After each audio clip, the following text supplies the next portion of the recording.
semuanya. Apa kabar semuanya Bapak Ibu? Baik. Oke, Tuhan luar biasa ya. Oke, hari ini perkenankan saya mengucapkan terima kasih terlebih dahulu atas waktu yang sudah diluangkan Bapak Ibu SMA Negeri 1 untuk mendengarkan diseminasi atau penyebaran pemahaman dari program guru penggerak modul 1.4 yaitu budaya positif. Jadi ada pun tema yang saya akan sampaikan ke Bapak Ibu adalah budaya positif.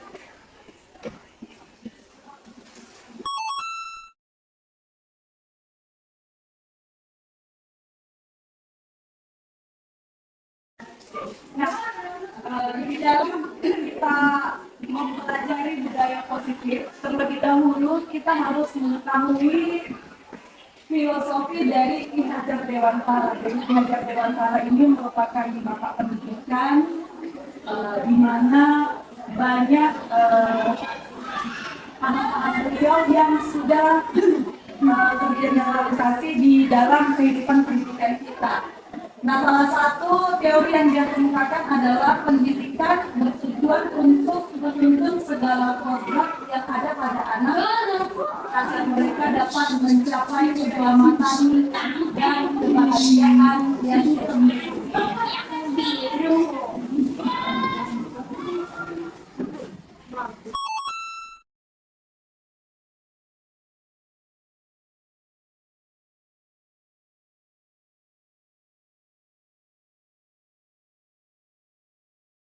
Oke. Selanjutnya ada filosofi dari Bapak Ki Hajar Dewantara. Di sini Ki Hajar Dewantara mengatakan bahwa guru itu diibaratkan sebagai seorang petani yang memiliki peranan penting untuk menjadikan tanamannya tumbuh subur. Jadi ceritanya kita ini berdua adalah petani dan benih-benihnya itu adalah siswa-siswi kita. Nah, selanjutnya sekolah diibaratkan sebagai tanah tempat bercocok tanam, sehingga guru harus mengusahakan sekolah menjadi lingkungan yang menyenangkan, menjaga dan melindungi murid dari hal-hal yang tidak baik. Dengan demikian, salah satu tanggung jawab seorang guru adalah bagaimana menciptakan suatu lingkungan positif yang terdiri dari warga sekolah yang saling mendukung, saling belajar, saling bekerja sama, sehingga tercipta kebiasaan-kebiasaan baik. Nah, dari kebiasaan-kebiasaan baik ini akan tumbuh menjadi karakter baik bagi warga sekolah, dan pada akhirnya karakter baik ini akan menjadi suatu kebiasaan baik yang akan membentuk sebagai suatu budaya yang bersifat positif.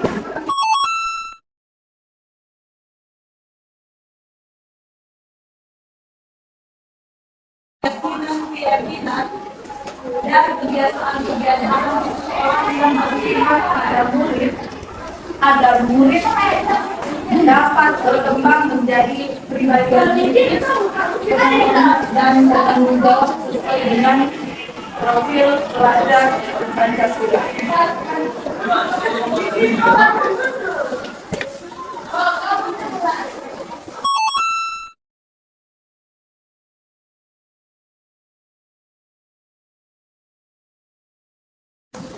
Dalam kunci budaya positif ada 8 yang akan kita kupas lebih dalam. Yang pertama adalah perubahan paradigma. Jadi dalam budaya positif itu yang pertama harus berubah paradigma. Nah, selanjutnya kebutuhan dasar manusia. Yang selanjutnya adalah motivasi perilaku, posisi kontrol dulu, kreativitas, dan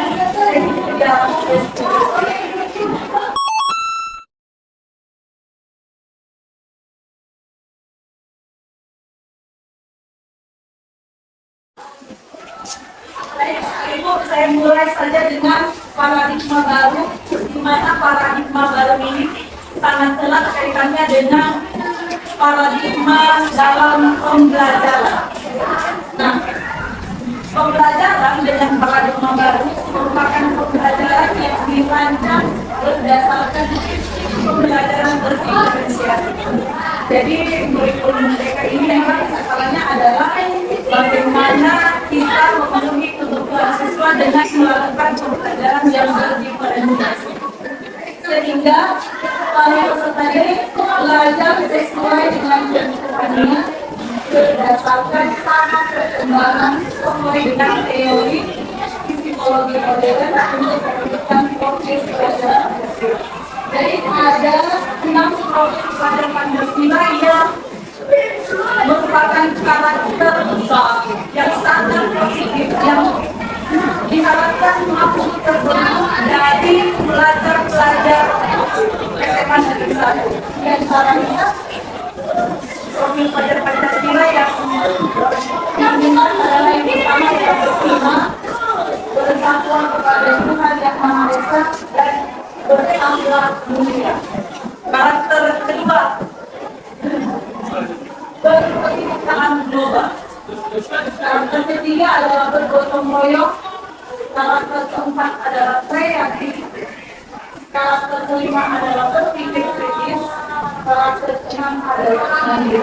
Semuanya ini adalah cita-cita kita yang ingin kita wujudkan dalam profil pelajar tersebut.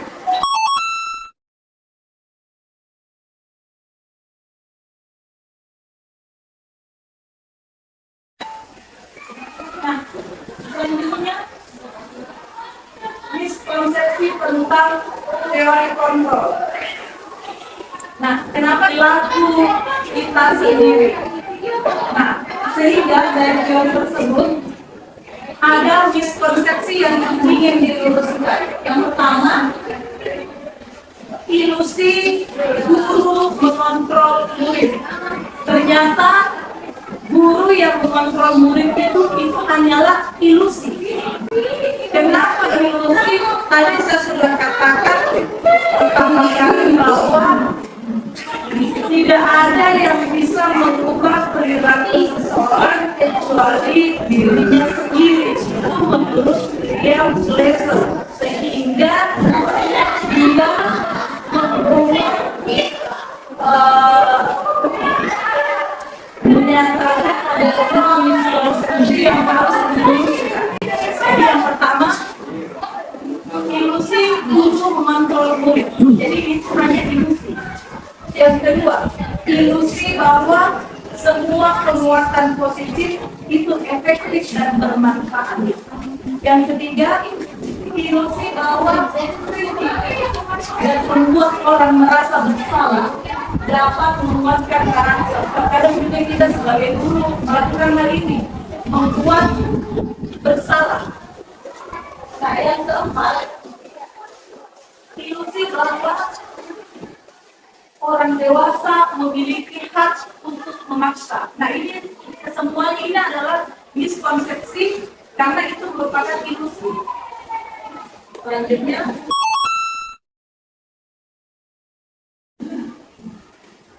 bagaimana mengubah paradigma stimulus respon ke pendekatan teori kontrol. Nah, kalau kita berbicara stimulus respon, ada realitas, kebutuhan kita sama. Nah, menurut teori kontrol, realitas atau kebutuhan itu tidak sama, alias berbeda.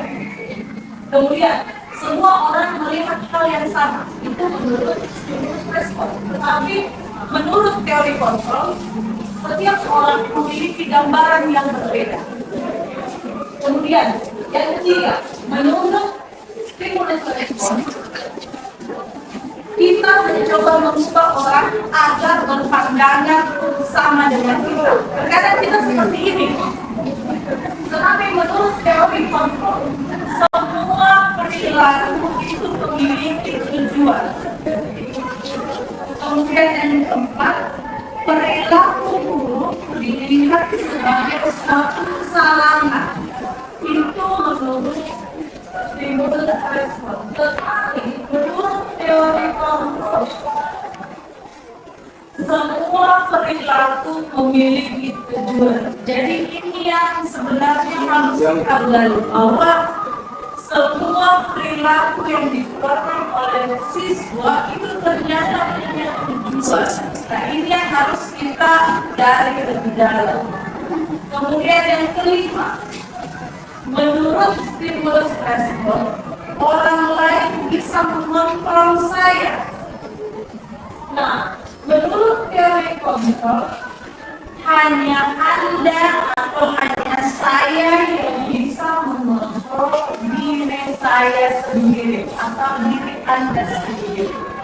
Kemudian yang keenam, saya bisa mengontrol orang lain. Itu menurut stimulus respon. Tetapi menurut teori kontrol, Anda atau saya tidak bisa mengontrol orang lain. Kemudian yang selanjutnya, menurut stimulus respon, pemaksaan ada pada saat rujukan dagang. Terkadang ini kita lakukan. Kita sedikit memaksa kalau kita sedang melakukan rujukan ternyata tidak berhasil. Nah, ternyata kolaborasi dan koordinasi itu menciptakan.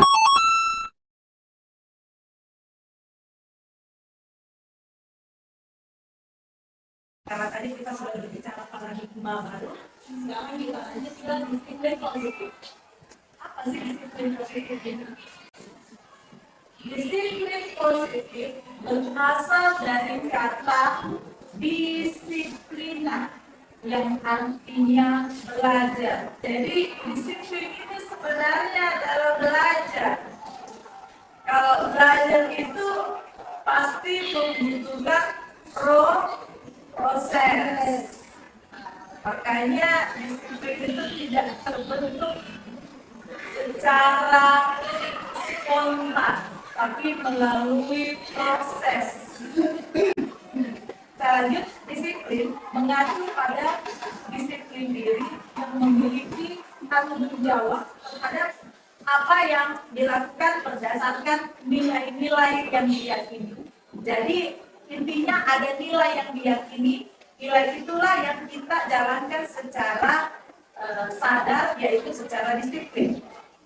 Saya lanjut, disiplin positif merupakan salah satu cara penerapan disiplin yang bertujuan untuk menumbuhkan kesadaran serta memberdayakan peserta didik tanpa imbalan penghargaan, ancaman atau hukuman. Nah, ini menjadi PR kita.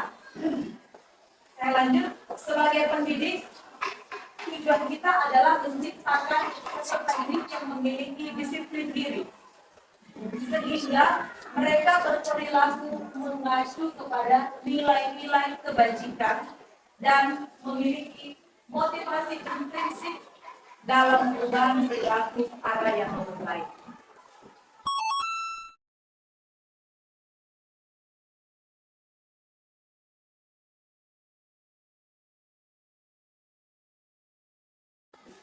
Nah, saya lanjutkan hampir pelajaran Pancasila. Tadi saya sudah sampaikan, saya tuliskan kembali. Yang pertama adalah beriman bertakwa kepada Tuhan Yang Maha Esa dan berakhlak mulia, mandiri, berpikir kritis, berkebinekaan global, bergotong royong dan kreatif.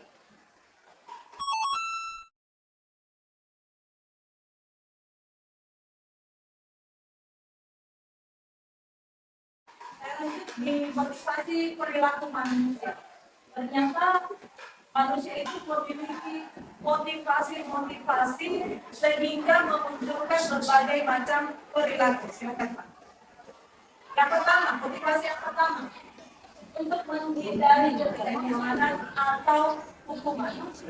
Yang kedua, untuk mendapatkan imbalan atau penghargaan dari orang lain. Yang ketiga, untuk menjadi orang yang mereka inginkan dan menghargai diri sendiri dengan nilai-nilai yang mereka percaya.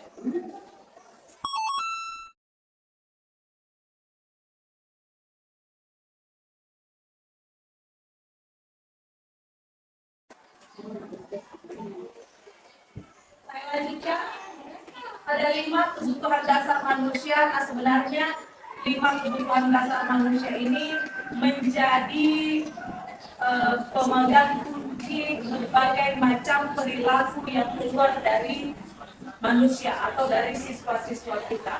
Jadi kebutuhan hidup manusia atau kebutuhan dasar manusia yang pertama adalah kebutuhan bertahan hidup atau survival. Nah, misalnya kesehatan, rumah, dan makanan. Kemudian kebutuhan kasih sayang dan rasa diterima. Nah, ternyata siswa-siswa kita ini memiliki banyak juga termasuk kita, ya. Yaitu kebutuhan untuk diterima adalah kebutuhan secara psikologis, meliputi kebutuhan akan hubungan dan koneksi sosial, kebutuhan akan hubungan dari koneksi sosial, kebutuhan untuk memberi dan menerima kasih sayang, dan kebutuhan untuk merasa menjadi bagian dari suatu kelompok. Kemudian yang ketiga, penguasaan. Penguasaan adalah kebutuhan pengakuan atas kemampuan, di mana kebutuhan ini berhubungan dengan kekuatan untuk mencapai sesuatu, menjadi kompeten, menjadi terampil, diakui atas prestasi dan keterampilan kita, didengarkan dan memiliki rasa harga diri. Yang keempat, kebutuhan akan kebebasan. Kebutuhan akan kebebasan ini adalah kebutuhan akan pilihan, yaitu kebutuhan akan kemandirian, otonomi, memiliki pilihan dan mampu mengendalikan atas hidup seseorang. Bapak Ibu yang di belakang, kalau bisa saya minta maju dulu supaya terisi yang di depan. Dengan kasih saya minta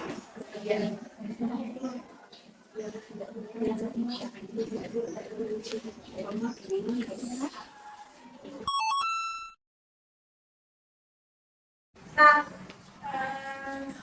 selanjutnya saya masuk di posisi kontrol restitusi. Posisi kontrol restitusi, jadi ada beberapa posisi kontrol restitusi. Bapak Ibu bisa menyimak apakah Bapak Ibu berada pada posisi kontrol berapa. Jadi di dalam restitusi ini adalah salah satu metode untuk menyelesaikan suatu kondisi yang terjadi pada siswa kita. Kita lanjut ke materi selanjutnya dalam posisi kontrol restitusi. Jadi yang pertama adalah posisi sebagai penghukum. Nah, seorang penghukum bisa menggunakan hukuman fisik ataupun hukuman verbal. Guru-guru yang menerapkan posisi penghukum akan berkata, jadi ada contoh-contoh perkataannya ini. Ya, Bapak Ibu silakan merefleksikan diri sebagai posisi apa. Jadi misalnya, patuhi aturan saya atau awas.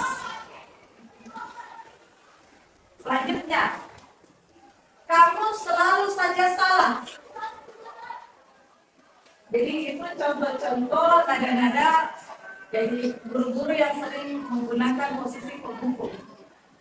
Nah, menghukum atau penghukum memiliki nada suara tinggi, bahasa tubuhnya biasanya matanya melotot dan jari-jarinya menunjuk menghabis. Nah, hasil dari guru yang melakukan posisi penghukum ini, kemungkinan murid marah dan mendendam atau bisa jadi akan menimbulkan sifat agresif.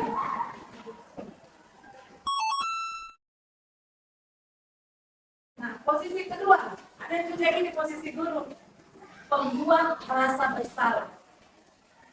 Nah, pembuat merasa bersalah akan menggunakan keheningan. Jadi kalau dia ceritanya membina anak-anak, dia undang anak-anak, dia ciptakan kondisi yang hening.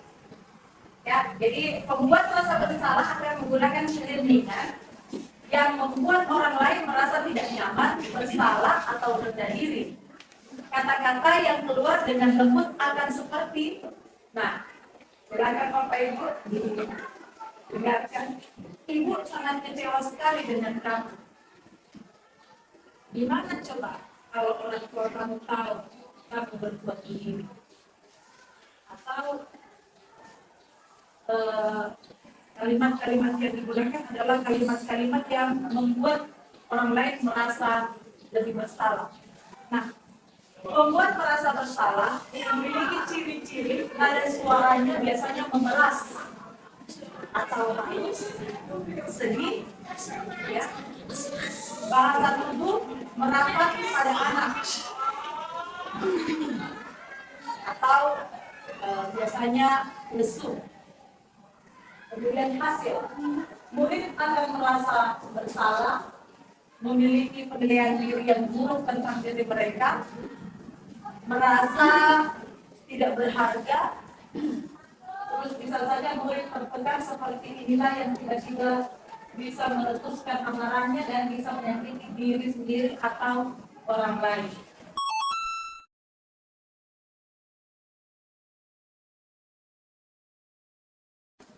Posisi yang ketiga, posisi sebagai teman. Posisi teman pada guru bisa negatif, bisa juga diartikan positif. Positif di sini berupa hubungan yang baik yang bisa terjalin antara guru dan murid. Mereka akan berkata, biasanya ciri-cirinya kalau posisi teman, ayo bantulah demi bapak atau demi ibu, atau ya sudah kali ini tidak apa-apa nanti ibu bantu bereskan. Ini banyak-banyak penggunaan kata sebagai seorang teman. Nah, biasanya ciri-ciri posisi kontrol teman itu nada suaranya ramah, akrab, dan bercanda. Bahasa tubuhnya ramah pada murid, mata dan senyum jenaka. Ya, bagaimana posisi sebagai teman ke teman? Nah, hasilnya dari posisi kontrol teman, hasilnya adalah tentu murid akan merasa senang dan akrab dengan guru. Ini termasuk dampak yang positif, hanya saja ada sisi negatifnya. Kemungkinan ya hanya mau mendengarkan guru tersebut, guru yang lain dia tidak mau.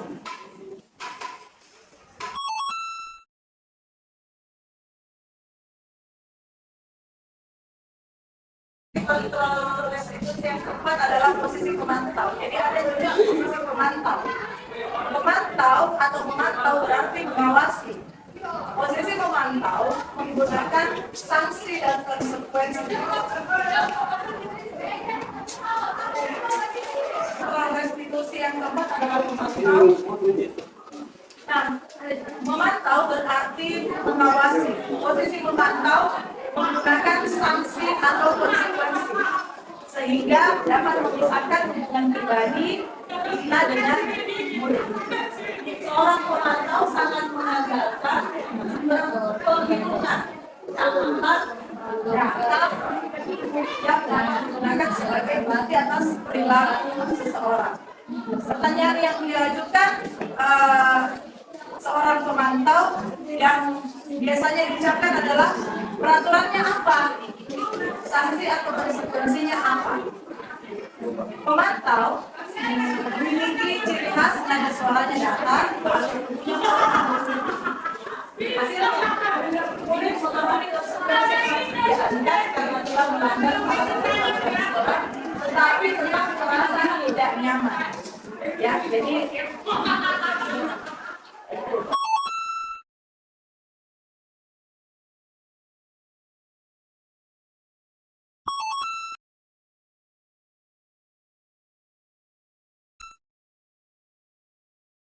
Posisi kelima adalah posisi manajer.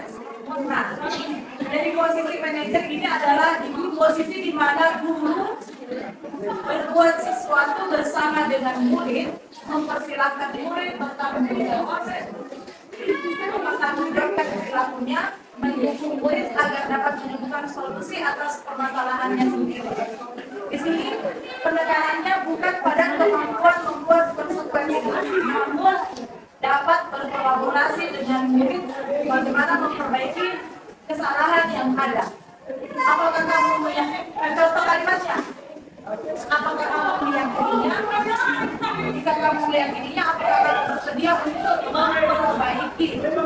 Lalu apa rencana kamu untuk memperbaiki? Nah, pertanyaan saya, Bapak Ibu, kira-kira dari 5 posisi kontrol yang sudah saya sampaikan ini, Bapak Ibu berada di dalam atau di tahapan posisi apa? Apakah pembuku, membuat rasa bersalah, teman, pemantau, atau manajer? Ya, kemarin ini kita berada pada posisi apa?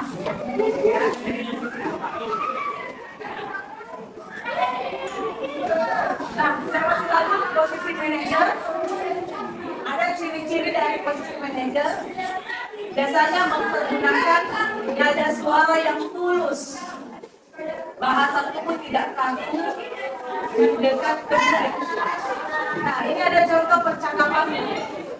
Contoh percakapan dari seorang guru yang berada pada posisi manajer. Saya langsung bacakan. Adik, apakah kamu mengetahui jam berapa sekolah dimulai? Tahu Pak, jam 7. Ya, jadi kamu terlambat. Kira-kira bagaimana kamu akan memperbaiki masalah ini? Saya bisa menanyakan teman saya, Pak, untuk mengejar tugas yang tertinggal. Nah, guru, baik, itu bisa dilakukan. Apakah besok akan ada masalah untuk kamu agar bisa hadir tepat waktu? Amin. Guru,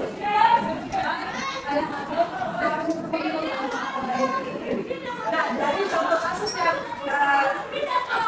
saya tuliskan di atas, ini merupakan contoh kasus di mana guru berada pada posisi manajer. Jadi peserta didik atau murid kita diminta untuk mencari solusi atas masalah yang dihadapi, bagaimana cara memperbaikinya. Jadi bukan kita sebagai guru lagi yang memberikan solusi, tetapi mereka sendiri yang menggali atau mencari tahu apa yang bisa dilakukan untuk memperbaiki persoalannya. Dan itu dilandaskan dari keyakinan yang ada di dalam diri siswa tersebut.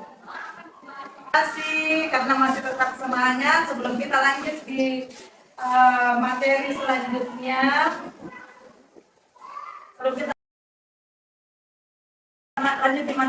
kita ice breaking terlebih dahulu ya. Boleh Bapak Ibu? Oke. Jadi kita akan menyanyikan lagu Topi Saya Bundar, tapi Bapak Ibu dengar pada saat kata bundar, Bapak Ibu jangan katakan bundar, tapi hanya dengan gerakan tangan. Paham semua Bapak Ibu? Oke, kita mulai. 1, berdiri semua Bapak Ibu. Berdiri semua Bapak Ibu. Berdiri semua, berdiri semua. Berdiri semua. Oke. Jadi kita akan menyanyikan lagu Topi Saya Bundar, di mana kata bundarnya itu tidak kita sebutkan, tapi kita peragakan dengan gerakan, ya. 1, 2, 3. Topi saya bundar. Ya. Fokus. Kita ulang-ulang. Masih ada yang gagal fokus. 1, 2, 3. Topi saya.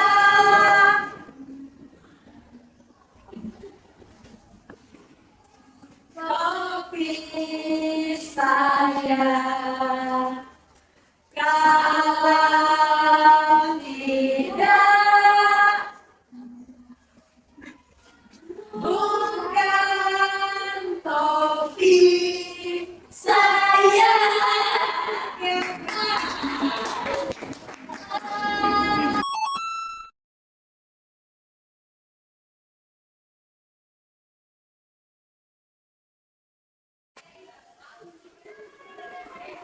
Nah, posisi kontrol restitusi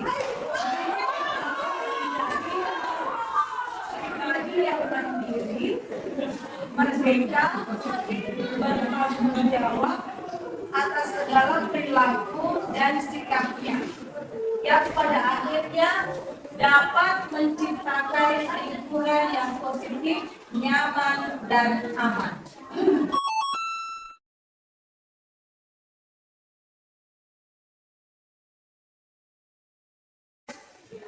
Nah, saya lanjut keyakinan kelas ini yang seharusnya kita terapkan di dalam kelas kita. Jadi keyakinan kelas ini merupakan contoh dari bukan contoh ya, tapi merupakan bagian dari budaya positif. Keyakinan kelas yaitu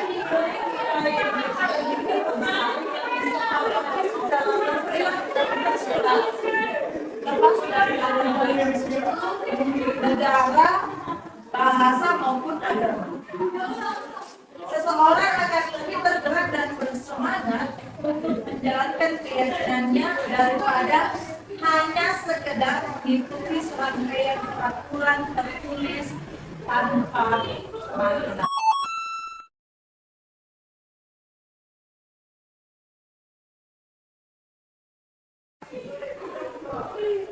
Adapun di dalam keyakinan kelas, pembentukan keyakinan siswa atau keyakinan kelas itu harus memperhatikan atau mempertimbangkan yang pertama, pembentukan keyakinan kelas bersifat abstrak daripada peraturan yang lebih rinci dan konkret. Nah, misalnya kalau keyakinan kelas dia lebih abstrak, jadi lebih umum. Jadi misalnya tertib itu kan umum sekali, tapi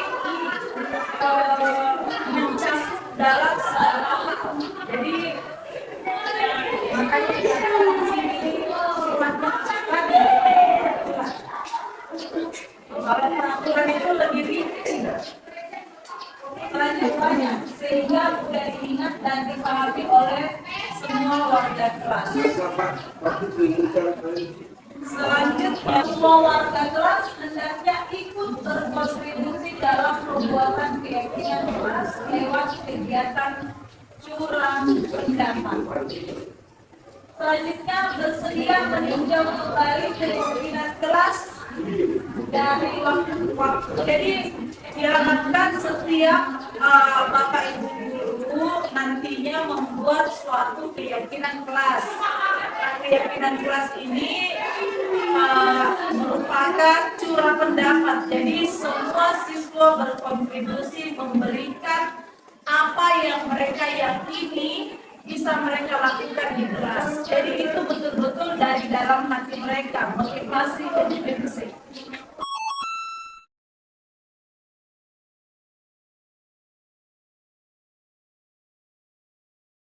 Nah, ini adalah beberapa contoh keyakinan kelas. Misalnya kelas 1, ya, jadi di kelas sekolah dasar. Jadi misalnya keyakinan kelas, setiap anggota kelas perlu belajar, setiap anggota kelas perlu senang, setiap anggota kelas perlu melakukan tugas, setiap anggota kelas perlu saling menghargai, setiap anggota kelas perlu merasa aman. Misalnya lagi keyakinan kelas 7, kami meyakini bahwa sangat penting untuk menghormati semua orang dan barang milik orang lain. Kemudian keyakinan kelas selanjutnya adalah bekerja. Kami meyakini bahwa sangat penting untuk mengerjakan segala pekerjaan atau mengikuti kegiatan yang telah ditugaskan. Kemudian keyakinan kelas yang ketiga adalah diterima dan dimiliki. Jadi contoh keyakinannya, kami meyakini bahwa sangat penting untuk merasa diterima pada suatu kelompok dan saling peduli satu dengan yang lain. Contoh lain keyakinan kelas 5, selalu berpikir positif, senantiasa menjadikan diri terbaik, kemudian percaya dan menghormati orang lain serta barang miliknya, kemudian berkomitmen terhadap setiap tugas, dan yang terakhir adalah senantiasa membantu.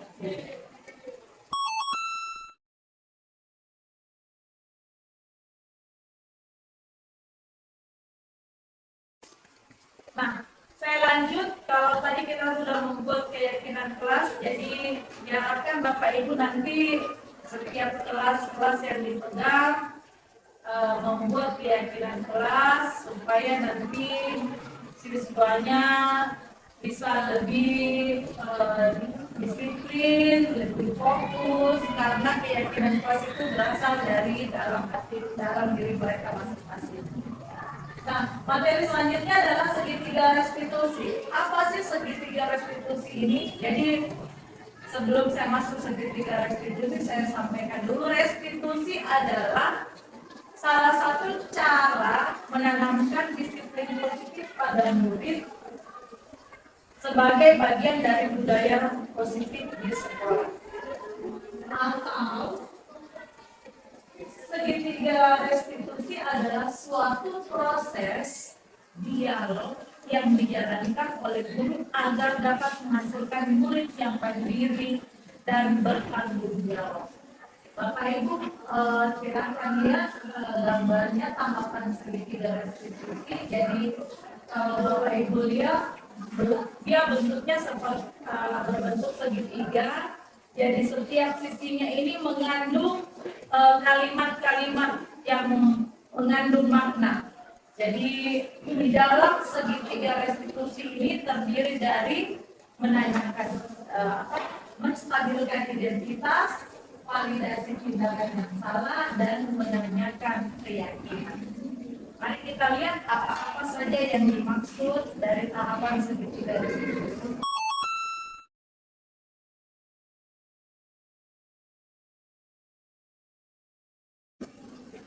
Nah, segitiga restitusi,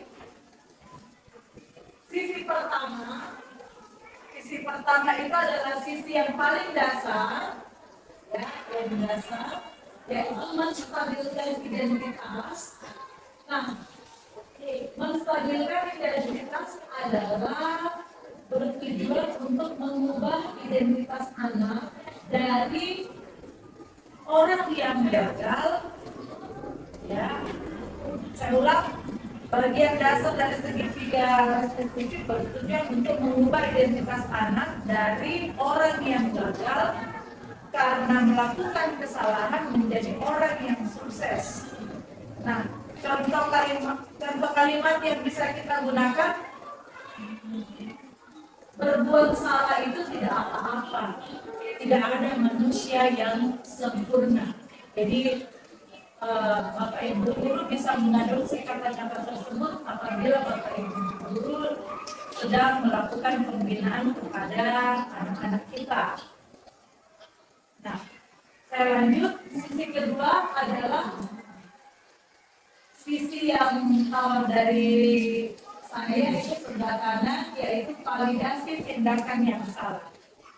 Validasi tindakan yang salah ini kita lakukan untuk suatu tujuan, yaitu memenuhi kebutuhan dasar.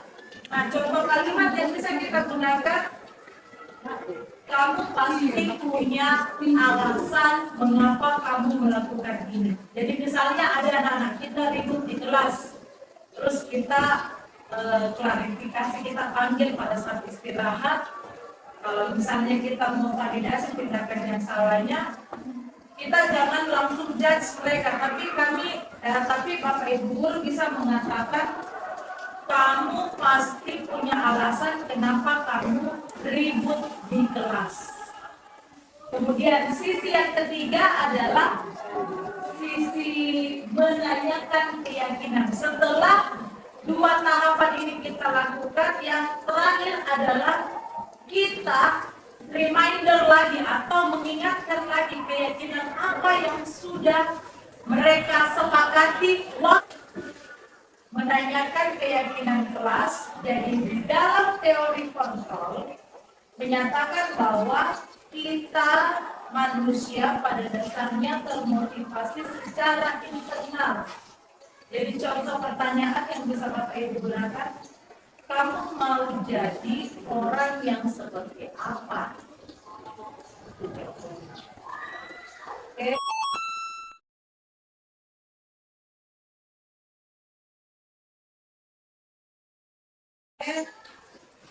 Nah, ini saya masih kupas lebih dalam. Jadi menstabilkan identitas. Nah, di sini menstabilkan identitas ini berdasarkan prinsip membuat kesalahan adalah bagian dari proses pembelajaran. Tentu kita selalu bilang atau sering katakan bahwa salah itu tidak mengapa. Setiap orang pernah berbuat salah. Salah itu bagian dari proses pembelajaran. Nah, contoh kalimat yang bisa Bapak Ibu gunakan melengkapi yang tadi, berbuat salah itu wajar. Tidak ada manusia yang sempurna. Bapak Ibu guru juga pernah melakukan hal tersebut. Bapak Ibu guru tidak mau mencari siapa yang salah. Tapi Bapak Ibu guru ingin mencari solusi dari permasalahan itu.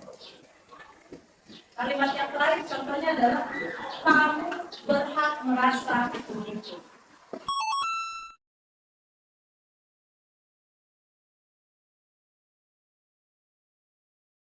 Yang kedua, validasi tindakan yang salah. Nah, validasi tindakan salah ini maksudnya berdasarkan prinsip setiap perilaku berupaya untuk memenuhi suatu kebutuhan tertentu. Jadi saya kaitkan lagi tadi dengan teori kontrol bahwa setiap manusia itu mengeluarkan perilaku akibat dari ada kebutuhan yang tidak terpenuhi. Jadi Bapak Ibu jangan langsung dijudge muridnya nakal atau apa sebagainya. Cari tahu dulu, siapa tahu di dalam kelas ada kebutuhan yang tidak terpenuhi. Makanya dia memunculkan perilaku yang tidak membuat nyaman orang lain. Jadi seperti itu. Nah, contoh kalimat yang Bapak Ibu bisa gunakan. Yang pertama, kamu pasti punya alasan mengapa kamu melakukan hal itu. Contoh selanjutnya adalah, padahal kamu bisa melakukan yang lebih buruk dari ini ya. Artinya kita walaupun dia sudah salah, tapi kita katakan kamu tidak melakukan hal yang lebih buruk dari yang kamu lakukan sekarang ini. Selanjutnya, kamu patut bangga karena telah melindungi sesuatu yang penting buatmu. Jadi ternyata perilaku salahnya ini merupakan implikasi dari sesuatu hal yang dia lindungi atau siswa lindungi. Kemudian yang selanjutnya, kamu melakukannya karena kamu mempertahankan sesuatu yang penting bagimu. Jadi ada hal-hal yang memang perlu kita gali.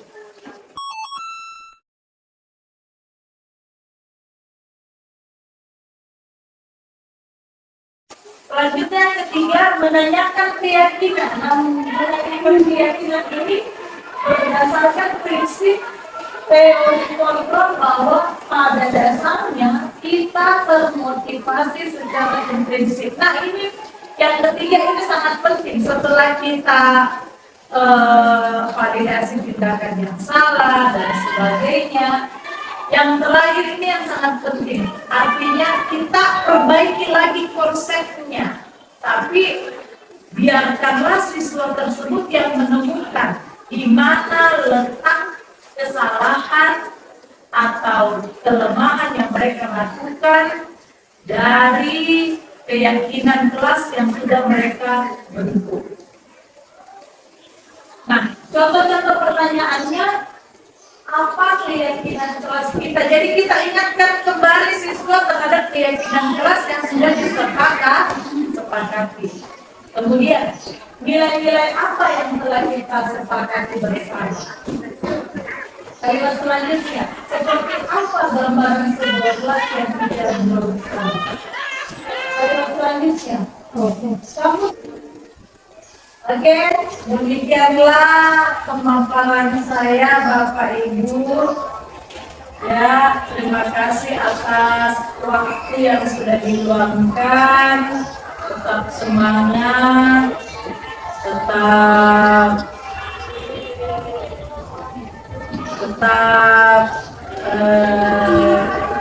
semangat dalam mengajar, membimbing siswa-siswa kita untuk menciptakan generasi-generasi unggul yang memiliki karakter profil pelajar Pancasila. Sekali lagi, Assalamualaikum warahmatullahi wabarakatuh. Shalom semuanya, terima kasih. Sampai berjumpa kembali di kegiatan selanjutnya.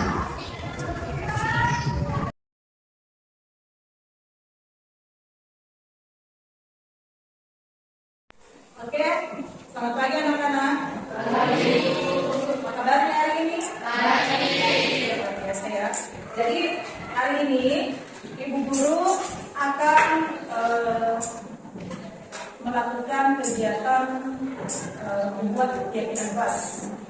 Pada pertemuan lalu kita sudah pernah membuat yang namanya keyakinan kelas. Keyakinan kelas itu sebenarnya tidak beda tipis dengan peraturan yang berlaku di kelas kita. Nah, tetapi waktu kita membuat peraturan kelas atau kesepakatan kelas, mungkin itu masih banyak yang perlu kita revisi. Kenapa? Karena di dalam kesepakatan kelas yang kita buat masih ada kata-kata jangan, tidak, dilarang. Masih ada kata-kata seperti itu, misalnya dilarang mengganggu, dilarang ini, dilarang itu. Nah, di dalam membuat keyakinan kelas, kita sudah tidak lagi menggunakan kata yang berbau negatif atau kata-kata tidak, jangan, dilarang. Jadi di dalam pembuatan keyakinan kelas ini kita menggunakan kata-kata atau kalimat-kalimat positif. Jadi keyakinan kelas ini adalah sesuatu yang kita buat berdasarkan keyakinan kelas kita yang asalnya berisi dari nilai-nilai kebajikan. Jadi nanti Ibu akan membagikan sticky note.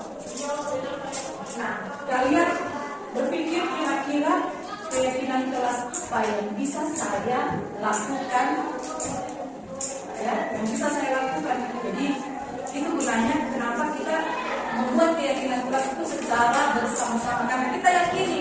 Kalau kita tidak yakini, ya jangan ditulis. Intinya apa yang kita yakini bisa kita lakukan. Kalau kita yakin kita bisa lakukan, nah itu berasal dari dalam diri kita, motivasi dari dalam diri kita. Jangan kita tidak begini karena kita takut atau karena kita mendukung dan tidak. Jadi hal yang kita yakini sanggup kita lakukan, ya, dan itu berasal dari dalam diri kita sendiri. Nilai kebajikan apa yang kira-kira kalian inginkan untuk kalian lakukan?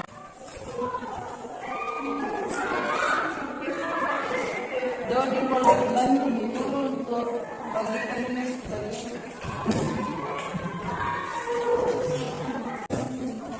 Oke, silakan.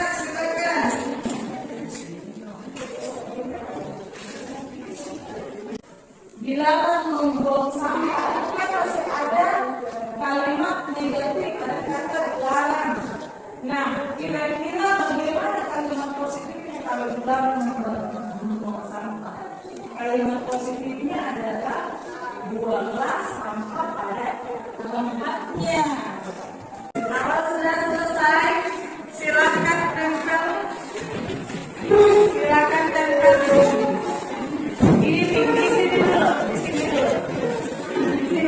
Oke. Silakan.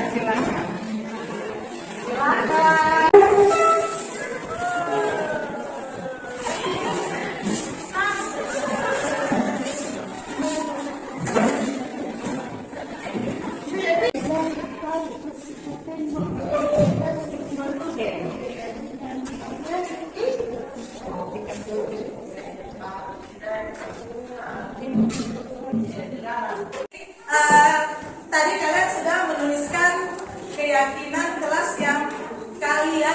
Jadi ini sudah dari dalam hati kalian toh. Kalian yakin kalian bisa toh? Kalian yakin kalian bisa lakukan toh? Ya. Jadi ibu akan baca satu-satu ya. Jadi, nah misalnya jujur. Jujur itu kan luas sekali, sudah terkandung di dalamnya. Misalnya kalau pinjam barangnya teman harus kembalikan. Itu kan dulu waktu zaman peraturan atau zaman kesepakatan. Tapi pada waktu kita menyusun keyakinan kelas, kata jujur itu sudah mencakup keseluruhan. Pokoknya segala perbuatan kita, ya kita harus jujur. Baik dalam belajar, dalam berteman dengan teman kita di dalam kelas ya, jadi seperti itu.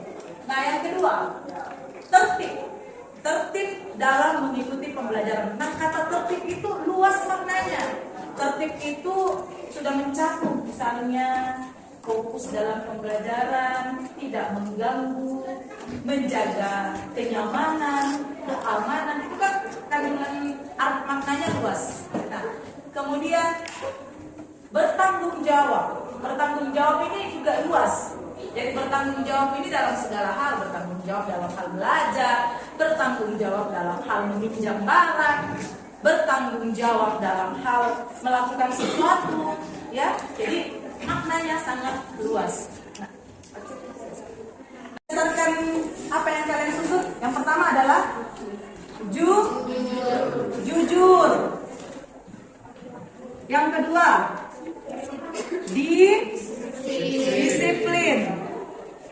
disiplin. Yang ketiga, bertanggung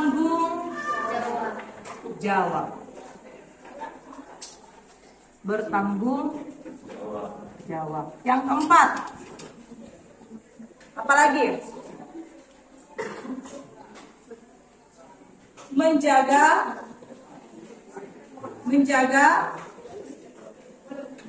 ketertiban. Yang kelima apa? Mencintai kebersihan. Jadi kalau cinta kebersihan, tentu pasti akan kita jaga. Ini terbukti dari kelas yang bersih. Berarti memang itu sudah kalian yakini bahwa kalian cinta kebersihan, makanya kalian jaga lingkungan kelas. Apalagi? Disiplin, oke, disiplin dalam kebersihan, disiplin mengikuti proses pembelajaran, bertanggung jawab, oke. Yang keenam, membudidayakan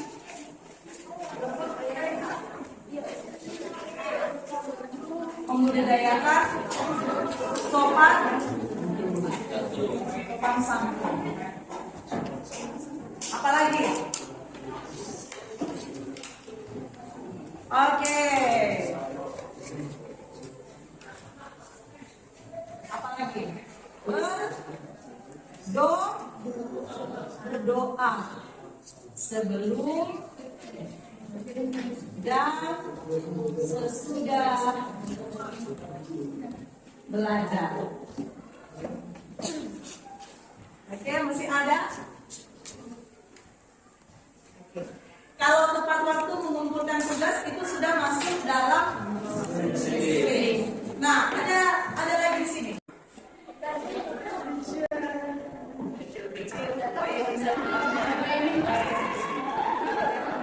Oke, next. Langsung saja yang berdua.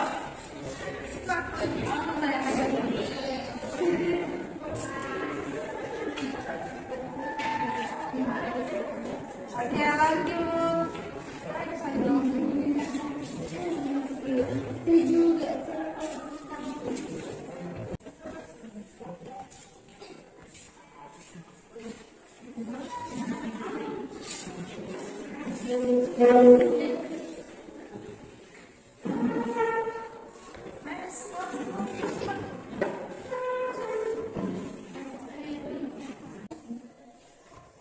Oke, terima kasih. Jadi inilah keyakinan kelas yang sudah kita buat. Kalian sudah tanda tangani. Inilah yang kalian yakini bisa kalian lakukan. Terima kasih semuanya. Tetap semangat dalam belajar ya. Jangan putus asa, tetap motivasi diri kalian untuk terus belajar. Oke? Bagaimana lagi yel-yelnya profil pelajar Pancasila?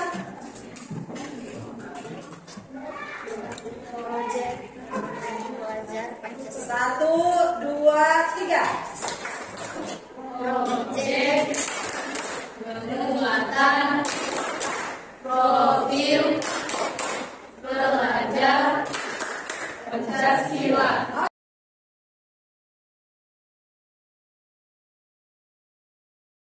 Oke, kita ulang. Perkenalkan, nama saya Valentino Rivaldo Pawan, saya dari kelas 10J.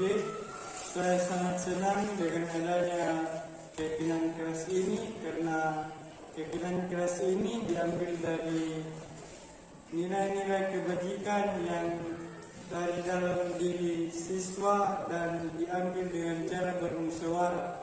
Terima kasih. Perkenalkan, nama saya Dodi Wijaya, saya dari kelas 10J.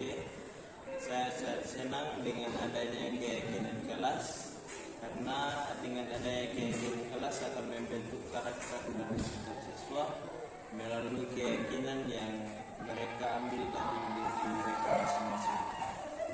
Sekian dan terima kasih. Siang, perkenalkan nama saya Julian Wahyudi dari kelas 10J.